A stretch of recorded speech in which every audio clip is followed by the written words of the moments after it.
Daan-daang bahay ang nasunog kaninang madaling araw sa Tondo, Maynila. Ang isang residente kinailangang tumalon mula sa bintana para makaligtas. Balitang hatid ni James Agustin. Nagising sa malaking sunog ang ilang taga-barangay 123 sa Tondo, Maynila mag-alas 2 sa madaling araw kanina.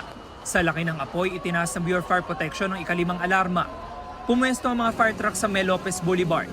Ang ibang bombero umakyat sa bubong ng mga bahay para malapit ang makapagbuga ng tubig. Nagbayanihan din ng mga residente sa pag-igib ng tubig at pagsasaayos sa mga fire hose. Buwis buhay naman ang ilang residente sa pagtatanggal ng mga yero. Alas 13:30 na madaling araw, ganito pa rin po kalaki yung apoy na tumutupok sa magkakadikit na bahay. Dito po sa residential area sa Tondo, Maynila, gumapang pa po yung apoy doon pa sa ibang bahay. Kaya pahirapan ang operasyon ng Bureau of Fire Protection sa mga oras na ito. Matapos ang 1.5 oras, kinailangang itaas sa Task Force Charlie ang sunog. Nasa 100 fire truck ng BFP ang rumisponde, bukod pa sa mga fire volunteer group.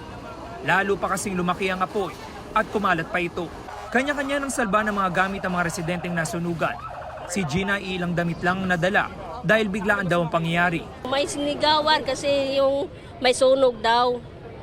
Kami doon, tignan namin kung ano ba, may sunog din. Kami, lumabas kami. Ito lang yung namin, dinala. Mahirap kasi walang natira. Ito lang yung nasalba namin, nagamit. Emosyonal naman si Rima Flor dahil wala siyang naisalba ni isang gamit. Yung mga anak ko, kasama ko, wala na rin nasalba.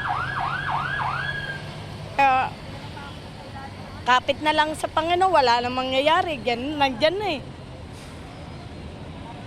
Biglaan lang Kinilangan respondihan ng rescue team si Yuki na iniinda ang kanyang kaliwang paa na sumabit sa wire. Tumalon kasi siya mula sa bintana ng nasusunog na bahay para makaligtas. Kasama niya muntik matrap ang 3 taong gulang niyang anak na si Sakura. Pagkabukas ko, nataranta na ako. Ang nakita ko na lang kulay pula, tapos puro usok na talaga. Kaya ang ginawa ko, kinuha ko na yung anak ko. Tapos pagkatanaw ko sa bintana, may nakita ko isang lalaki doon na nakatayo, sinigawan ko. Sabi ko, kuya, isaluhin mo anak ko. Tapos pagkasalo niya, ako po, no choice na, tumalon na rin po ako. Nananawagan ng tulong ang mga residenteng naapektuhan. Lumalapit po kami sa inyo, sana tulungan niyo kami. Dito kami sa barangay 123 na sunugan.